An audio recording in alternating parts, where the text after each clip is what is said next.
윤후덕 새정치민주연합 의원 두 분과 함께 오늘의 정치권 뉴스를 짚어봅니다. 안녕하십니까? 안녕하십니까? 안녕하십시오. 반갑습니다. 네, 오늘 당정청 회의가 있었습니다. 이 얘기 먼저 안 할 수가 없을 텐데 가장 중요한 건 뭐 야당과 함께 24일까지 추경안 처리하도록 협의해 보겠다라는 것과 4대 개혁에 대한 이야기가 좀 집중적으로 나왔던 것 같습니다. 어떻게 들으셨습니까? 예, 무엇보다도 사실 이제 공무원 연금 개혁을 일정 부분 이제 성사가 됐기 때문에요. 아마 대통령께서도 관심을 갖고 있고 또 공약 사항 중에 하나였던 그 전체적인 4대 개혁 중에서 그 노동시장 개혁 이 부분에 중점을 둘 수밖에 없는 것 같습니다. 근데 이와 관련해서는 그 국회에서 입법을 통해서 일정 부분 도와줘야 될 부분이 있기 때문에 그 여기 개혁 특위도 마련하고 여기에 대해서 어떻게 할 것인가 관심을 기울이고 있는데 왜냐하면 노동 개혁 문제는 사실 저도 환노위원으로 있어봤지만요 정말 어려운 문제거든요. 그러니까 일정 부분 노동계와의 대화 채널이 복원이 되는 게 중요합니다. 그래서 아마 당에서도 노동계 반발로 무산될 가능성도 있고 하기 때문에 이 부분에 대해서 노동계와 협의도 하고 야당뿐만 아니라 노동계와도 이 부분을 의논을 많이 해야 되는 부분이기 때문에 노사정위원회를 복원한다든가 이런 여러 가지 노력을 해야 되고 그래야 국민적인 여론도 이 부분에 대해서 이제 찬성 여론이 많아질 거고 또 노동계도 이해를 구해야 될 부분이 있으니까요. 이런 부분에 대해서 앞으로 활발히 노력을 하려면 당에서 일정 부분 뒷받침해야 되는 부분이 많다고 생각하고요. 이제 뭐 여러 가지 갈등이나 뭐 이런 부분이 있어 보였지만 사실 지금 말씀하신 것처럼 당청 관계는 운명 공동체이기 때문에 노동시장 개혁이나 이런 여러 가지 국정 운영 성과를 내기 위해서 당청 관계가 앞으로는 긴밀하고 활발하게 이루어질 것 같습니다. 아마 김정은 의장이 정책위 의장이 이 성과에 대해서 발표를 하면서 앞으로는 고위당정청 회의를 수시로 하겠다라고 말했던 부분도 그 부분을 뒷받침하는 것 같고요. 현기한 정무수석이 취임을 해서 의원들과도 많이 만나겠다고 했으니까 고위당정청 회의도 앞으로 원만해지고 당청 관계도 일정 부분 더 원활하게 협조가 이루어지지 않을까 싶습니다. 네, 새누리당 입장에선 당정청 관계가 잘 되고 어떻게 보면 노동개혁이든 개혁 부분에 대해서 힘을 실을 것이다 이렇게 얘기를 해주는데 야당 입장에서 어떻게 보십니까? 고위당정청 협의한 거 잘했습니다. 환영합니다. 정말 잘된 일이죠. 그리고 국정 운영의 중심은 역시 여당이어야 됩니다. 그동안 한 2달 동안 청와대에서 여당을 너무 참 몰아붙였죠. 솔직히 못 짓밟았습니다. 이제 좀 여당 좀 국정의 중심으로 대우해 주세요. 그리고 그런 존중감이 있어야 당도 살아날 거 아닙니까? 여당이 살아야 또 야당이 살죠. 그래서 당정청 협의를 여당과 하지 않습니까? 저도 이 고위당정청 협의 청와대 비서관 있으면서 저도 간사 역할도 해보고 그랬습니다. 야정 협의도 해야 됩니다. 그래야 이제 전국이 정상화되는 거 아닙니까? 뭐 좋은 말씀들 하신 것 같아요. 24일까지 추경안을 처리하도록 노력하겠다. 그거 저는 된다고 봅니다. 그리고 또 그 간사 간의 협의를 오늘 3차례 했어요. 내일 또 할 거고. 이게 추경안이 협의가 가능하려면 아주 청와대가 크게 여당을 도와줘야 돼요. 이게 이제 세입 결손 부분이 5조 5천억이 국채를 발행하는 걸로 추경안이 들어왔습니다. 이게 연 3년, 4년 세입 결손이 10조 원 이상씩 계속 났어요. 이 세입 결손이 나는 부분에 대해서 분명한 처방이 있어야 됩니다. 그래서 그 부분에 대해서 여야가 의견 접근을 하고 있습니다. 법인세수에 대해서 조정을 해야 한다라는 의견 접근이 일어나고 있죠. 거의 되는 것 같은데 그걸 청와대에서 여당을 그 중심 잡게 밀어줘야 돼요. 그래서 저는 오늘 당정청 협의에서 분명히 이 말씀이 있으셨다고 나는 생각해요. 그동안 2달 동안 여당을 그렇게 짓밟았으면 이제 여당이 전국을 풀어갈 수 있는 힘을 줘야 돼요. 그래서 이 법인세에 대한 조정에 대한 여야 합의의 물꼬를 청와대에서 확 터주신 그런 당정청이었으면 좋겠습니다. 알겠습니다. 이 부분을 좀 짚고 넘어야 될 부분이 있을 것 같은데 보면 이제 여야 간 추경안이 좀 걸리적거렸던 부분이 야당 입장에는 법인세 인상 이 부분을 좀 확정적인 입장으로 좀 넣어야겠다라는 부분이었고 새누리당 입장에서는 세수 결손 부분에 대한 정책 대안을 제시를 해야지. 그 대안 중에 하나가 이제 법인세 그렇죠. 인상이었죠. 이거를 국채를 발행해서 메꿀 수는 없잖아요. 근데 문제는 새누리당에서는 그렇게 네. 명확하게 집어넣는 건 좀 문제가 될 수 있다. 문제가 이거죠. 그게 청와대 눈치만 본 네. 거 같지 않습니까? 이게 청와대 눈치라기보다 기본적으로 증세에 대해서 반발감이 있고 또 법인세 인상이 모든 거의 해결책은 물론 아닐 그렇습니다. 수도 있다고 생각해서 이 부분에 대해서는 제가 생각하기에 오늘 당정청 회의에서는 이 부분에 대해서 법인세 인상 부분에 대해서 다가갔을 것 같지는 않고요. 왜냐하면 강석훈 간사라든가 기본적으로 그 여당에서 정책통으로 경제통으로 일하는 분들은 법인세 인상에 대해서 기본적으로 항상 좀 부정적인 게 있었습니다. 그래서 이 부분은 이제 앞으로 그 추경 그 24일 날로 정해져 있으니까 여당에선 일정 부분 24일로 좀 처리를 원하고 있는데 뭐 여야가 협의를 해봐야 될 텐데요. 그러면서 말씀하신 것처럼 일정 부분 많은 경제학자들이 또 그 세입 결손 보전을 하는데 국채를 발행하는 게 계속 누적되는 데 대해서는 장기적으로 어떤 해결책은 있어야 된다는 건 여당도 일정 부분 문제를 갖고 있을 겁니다. 네. 문제의식을 갖고 있는데 법인세 인상으로 접근되긴 좀 어렵지 않을까 싶습니다. 알겠습니다. 제가 법인세 조정이라고 용어를 상당히 신중하게 사용했습니다. 예. 그리고 지금 협의되는 것도 법인세를 포함한 논의를 하자는 거죠. 알겠습니다. 다음 주제 같은 경우에는 아마 새누리당에서는 이 부분 때문에 추경안 제대로 안 되는 거냐 이렇게 얘기할 수도 있을 것 같습니다. 국정원 의혹, 해킹 의혹 때문에 연기한 거다라고 이제 새누리당 입장에서 보는 것 같아요. 그거는 제가 네.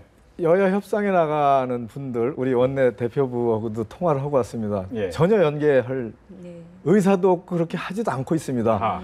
추경은 추경이고 국정원 해킹 의혹은 말끔하게 사실규명을 해서 국민이 불안해하는 걸 빨리 해소하자 그런 입장이죠. 네. 이건 전혀 별개의 사건이고 그 별개의 국정과제입니다. 그래서 별개로 하고 있다? 진행하고 있습니다. 알겠습니다. 네. 윤 의원님 네. 말씀하시니까 정말 야당이 바람직한 모습을 보이는 거.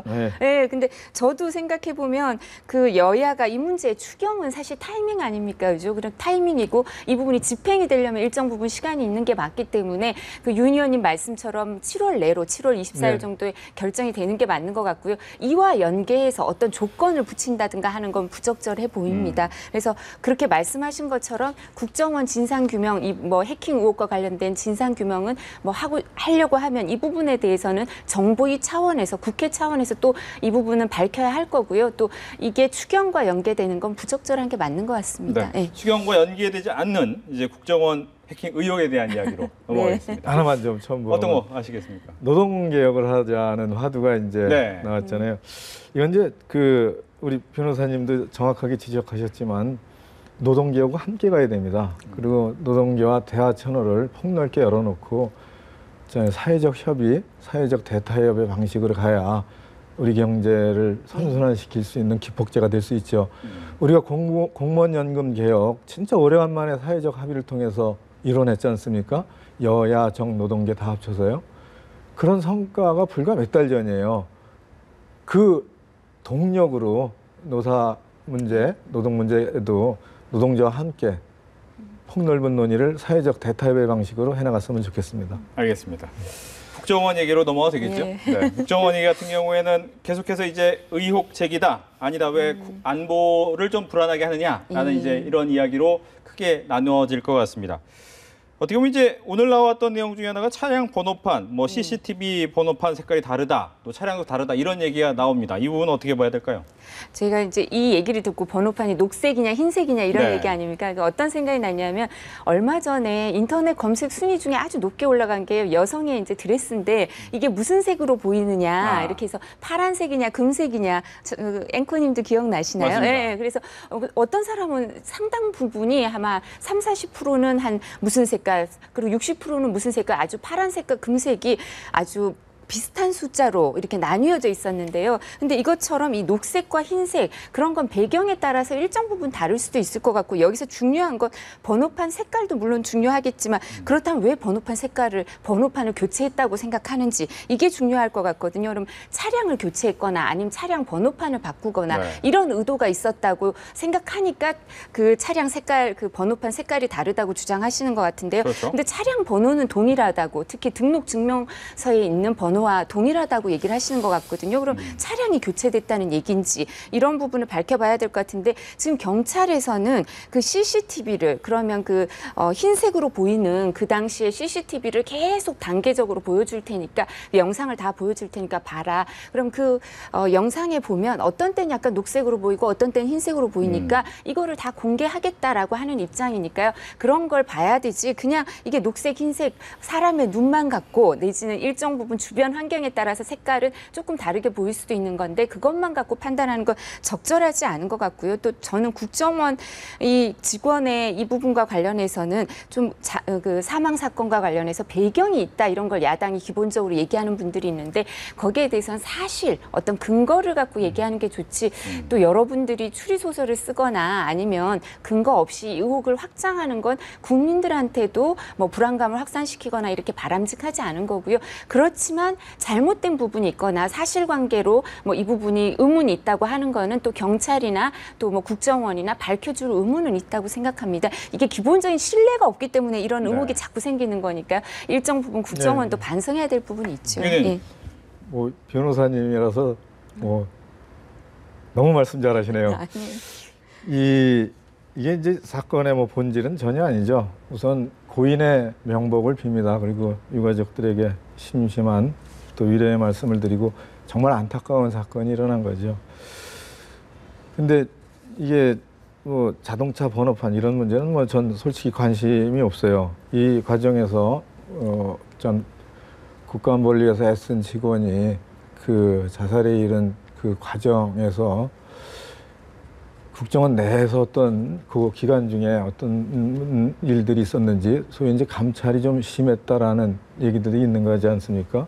그것도 외부적으로는 뭐 여러 정황들이 있고 이런 걸 다 합쳐서 그 경찰이 좀 더 그 자살 사건에 대해서 국민들이 그 뭐 이렇게 안타깝게 생각하는 부분들을 빨리 좀 해소를 해 주셔야 한다 이렇게 생각을 합니다.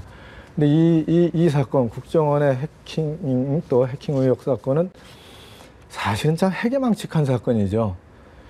국가정보원이 해외에 있는 해킹팀이라는 업체에다가 해킹 프로그램을 제작 의뢰해서 그것을 수입해서 인수받아가지고 이제 이 대북 그 공작용으로 사용하고 일부 연구용으로 사용했다라는 게 국제적인 해킹 또 다른 해킹 그룹에 의해 가지고 폭로된 거 아닙니까? 이게 사실은 그 국정원이 했던 모든 행위가 전 세계 만방에 그냥 알려져 버린 거예요. 우리 국정원의 위상이 참 국제적으로 실추되고 국가적으로 큰 위상에 망신이 낀 거죠. 그리고 또 일어난 일은 그 시점이 2012년 총선 대선 시점이어서 혹시 정치적으로 악용되는 우려가 있지 않겠냐는 의혹이 있고 그거를 이제 털고 가야 되는 게 국정원의 과제죠. 그리고 저는 더 크게 보는 거는 우리도 일반적으로 이 일이 드러나기도 전에서부터 핸드폰이 해킹당하고 또 컴퓨터가 해킹당하고 있다라는 일반적 불안감들은 다 가지고 있었어요. 그래서 사설정보팀이나 또는 뭐 사설 심부름업체나 이런 데서 특정 개인에 대해서 이런 프로그램들을 도용해서 무차별적으로 해킹을 한다면은 오히려 그로 인한 국민의 불안이 더 큰 거예요, 사실은. 그리고 그런 부분에 대해서 국가적으로 문제가 발생했다라고 판단을 해야 되고 그런 것들이 국정원 이외의 민간 차원에서도 실제 있는지 광범위하게 퍼져 있는지 이런 것들을 실제 이기에 다 찾아내야 돼요. 그리고 그에 따른 국민 불안 해소 대책을 빨리 강구해야 됩니다. 그래야 국정원도 믿고 국민이 안심하고 정보통신기계를 이용해서 질 높은 삶을 살 수가 있는 거죠. 네. 뭐 여기 대한 이야기도. 예. 저 우선 이제 이 국정원 직원이 사망에 이르게 된 배경에 대해서 뭐 내부 감찰이 압박이 돼서 이런 얘기도 있지만 저는 거기에 대해서도 조금 다른 생각을 갖고 있는 게 제가 국회에 있을 때 정보위 위원으로 2년 동안 일을 했었거든요. 그러니까 다른 일반인들이나 아니면 다른 국회의원 분들보다는 국정원 직원들을 많이 봤겠죠, 그죠? 근데 국정원 특히 여당의 정보위 위원이면 이제 국정원 직원들을 대면 보고를 통해서나 더 많이 볼 수밖에 없는데요. 근데 그때 보면 기본적으로 이 사람들은 사명감 사명감과 소명의식으로 일을 하는 사람들입니다. 그래서 윤 의원님 말씀하신 것처럼 20년 동안 국정원에서 이제 사이버 전사로 일하던 이런 분이 사망에 이르게 된 건 정말 안타깝죠. 근데 또 하나는 동료 간의 연대의식이 아주 대단합니다. 동료 간의 유대의식, 연대의식이 대단한 게 한 새벽 6시면 출근해 있거든요. 그러니까 이 국정원 직원도 새벽 5시에 집에서 나서는 게 당연한 게 내곡동에 6시까지 가려면 5시쯤 보통 용인에서 출발했을 겁니다. 그래서 그렇게 해서 한 뭐 새벽 2시까지 일하고 이러거든요. 그렇기 때문에 동료 간의 연대의식이 아주 투철하기 때문에 내부 감찰을 할 때도 이거는 뭐 정보위 소속 국회의원들한테 또 이런 부분을 보고하기 위해서 사실관계를 확인하는 차원이지 누구한테 뭐 책임을 전가하고 압박을 해서 사람을 이렇게 뭐 사망에 이르게 되기까지 그런 인과관계는 있었을 것 같지 않고요. 서로 간에 아끼는 마음은 정말 대단하거든요. 그렇다고 저는 생각을 하고 오히려 이 기밀 유지나 어떤 그 사명감이나 소명의식 때문에 그전에도 보면 국정원 직원들은 이런 사건화되고 국정원의 활동이 외부에 알려지는 경우에 뭐 노무현 정부 때도 그랬고요. 그 이전의 정부 때도 이제 자살을 시도했던 분들이 많습니다. 그래서 그런 일련의 그 국정원 직원의 어떤 투철한 그 애국심에서나 아니면 사명의식에서 비롯되는 사고방식의 차이 이런 게 좀 있어서 이런 사망에 이르게 된 게 아닌가 그렇게 보고요. 그리고 또 지금 말씀하신 것처럼 민간인 사찰과 관련돼서 저는 그 부분에 대해서 민간인 사찰에 대해서 이제 의혹을 가지는 분들이 있을 수는 있지만 저는 기본적으로 민간인 사찰이 없다고 생각하는 게 효용도 없고 민간인 사찰을 할 만큼 능력과 그 가용 인원도 지금 사실 없거든요. 그래서 안철수 위원장이 이 해킹과 관련해서 시연을 해보면서 문재인 대표의 휴대폰, 스마트폰을 그전에 다 들여다보고 시연을 하지 않았습니까? 그렇죠. 근데 문재인 대표한테 악성 코드 없었다는 거 아닙니까? 근데 이렇게 아주 중요한 사람들한테 그런 게 없었을 정도면 민간인 사찰을 광범위하게 한다는 건 효용도 없거든요. 그래서 제가 생각하기엔 이건 기본적으로 대테러나 대북 정보 활동을 위해서 했던 게 맞지 않을까 맞죠. 싶습니다. 예. 저도 그렇게 생각합니다. 없어요. 없다고 확신하고 싶습니다. 근데 최근에 20일 날이죠. 엊그저께 리얼미터라는 여론조사에서 여론조사를 했는데 내국인 사찰을 했을 것이다 라는 응답이 52.9%예요. 그리고 대북 활동에만 사용했을 것이다 라는 응답은 26.9%고 국민은 의구심을 갖고 불안해하고 있는 거거든요. 문제는 빨리 여야의 활동에 의해서 권위 있는 정보위원회 그리고 또 국민이 뽑은 뭐 안철수 의원 이런 분들의 검증을 제대로 받아서 이게 사실이 아니라는 것을 스스로 입증하는 문제에 대해서 국정원이 나서서 도와줘야 돼요. 근데 지금 이것을 중요한 게 그렇다면 말씀하신 것처럼 어느 정도 나서야 되는데 현장 검증을 먼저 해야 되느냐 진상규명을 먼저 해야 하느냐를 가지고 지금 여야가 좀 생각이 다르지 않습니까? 그 진상 먼저 해야죠. 그리고 이제 그렇습니까? 국정원에 대한 현장 조사를 하는 거에 대해서는 준비를 해야 됩니다. 그리고 실제 오늘 언론 보도에도 그 애석하게 그 운명을 달리하신 분이 지운 파일들이 아직 복구가 안 됐어요. 그리고 복구된 게 확인돼야 되고 그리고 여러 준비 없이 가가지고는 한번 들춰보고 아무것도 없지 않냐 이러고 그냥 준비 없이 갔다 그냥 나와버리면은 국민적 의혹이 오히려 해소가 안 돼요. 그래서 안철수 대표나 우리 당의 그 위원들이 좀 더 준비하고 또 파일도 복구된 게 확인되고 이렇게 해서 그리고 가야죠. 그리고 저는 솔직히 이 시점에서는 국민들 의혹이 많으니까 정보위원회를 정상적으로 개최를 해야 돼요. 오늘이든 내일이든 모레든. 근데 여당 간사께서는 정보위 간사께서는 정상적인 정보위 소집조차도 동의를 안 해주고 계신 거예요. 그렇게 해서 현장 검증을 하려면 솔직히 국정감사 하려면 열흘 한 달 보름 이렇게 준비를 하고 공부를 하고 전문가의 자문을 받고 그리고 현장을 갑니다. 근데 자료 요청한 거 하나도 안 보내고 그거에 협조를 안 하고 또 그거를 통해서 정보위를 통해서 확인하고 이래야 될 그런 정상적인 위원회 활동도 여당이 동의를 안 해주고 있는 거예요. 알겠습니다. 즉 어떻게 보면 진상규명을 먼저 한 다음에 현장 검증으로 들어가야 되는 부분에 대해 설명을 해주셨고요. 저는 조금 다르게 생각하는 게 저도 이제 국정원도 직접 방문을 하죠. 이제 네. 정보위원으로 있으면 국정원을 방문을 하지만 한 번만 갈 게 아니지 않습니까? 근데 지금 말씀하신 걸 들어보면 그냥 다 준비해서 한 번 가는 것처럼 얘기를 하시는데 그게 아니라 여러 번 가볼 필요가 있거든요. 첫 번째 가서는 그럼 어떤 방에서 어떤 컴퓨터를 두고 하드웨어를 두고 어떤 파일을 로그인했고 뭐 이런 걸 살펴볼 필요도 있고요. 그렇기 때문에 또 어떤 인원이 몇 명이 모여서 이 관련 작업을 했는지 이런 것도 확인을 할 필요가 있는 게 사실은 원래는 국정원 직원들은 차단의 원칙이 있기 때문에 옆 팀에서 무슨 일을 하는지 이런 것도 잘 모르거든요. 네. 그래서 정보위 위원들이 어떤 때는 1, 2, 3차장을 불러서 얘기하면 1, 2, 3차장이 자기 산하에서 일어나는 일은 몰라도 옆에 있는 일은 더 잘 모르는 경우도 있기 때문에요. 그렇기 때문에 직접 가서 1차장 산하에서 2차장 산하에서 3차장 산하에서 그러니까 1, 2차장 산하에서 3차장 산하에 있는 이 정보기술개발국에 어떤 일을 의뢰했는지도 그 직원들이나 이런 부분 필요한 건 확인을 할 필요가 있을 것 같고요. 제가 가장 큰 의문은 무엇보다도 왜 안철수 그 국민정보지키기위원회 위원장이신가요? 위원장이 정보위를 왜 안 가시죠? 그럼 본인이 정보위를 가셔가지고 네. 지금 직원들 불러서 대면 보고 충분히 받으실 수 있고요. 이 컴퓨터도 본인이 직접 가서 보면 이게 컴퓨터 원본을 제출하라고 하시는데 이거는 국가안보상 사실은 원래는 밖으로 안 내보내는 거거든요. 그럼 국정원 여러 번 방문하셔서 네. 그 이 컴퓨터에서 나온 게 맞는지 컴퓨터 직접 확인하시면 더 좋을 거 아니에요. 예. 진짜 원본 제출하는 알겠습니다. 것처럼. 지금 시간 관계상 그러면 그 부분까지 듣겠습니다. 안철수 위원 정보위 가면 더 편하게 할 수 있다라는 게 이제 새누리당 입장인데 그 부분 어떻습니까? 안철수 위원장은 국민정보지킴위의 위원장이죠. 그리고 그 위원회에 신경민 정보위 위원도 계시고 문병호 위원도 계시고 여러 분 계세요. 그래서 우리는 위원회 활동을 하는 거지 안철수 한 분이 활동을 하는 게 아닙니다. 그리고 준비가 되면은 현장조사 가야죠. 근데 준비를 하려고 이제 위원회가 자료를 요청했는데 별 줄 생각이 없잖아요. 근데 이런 자료는 반드시 줘야 돼요.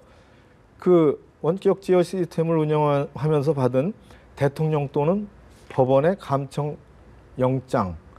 이게 대통령의 승인이나 영장이 없으면은 이 감청이 불가능한 거거든요. 네. 그럼 이게 불법인지 적법인지를 확인할 수 있는 자료부터 확인해야 되고 이런 경우 아닙니까?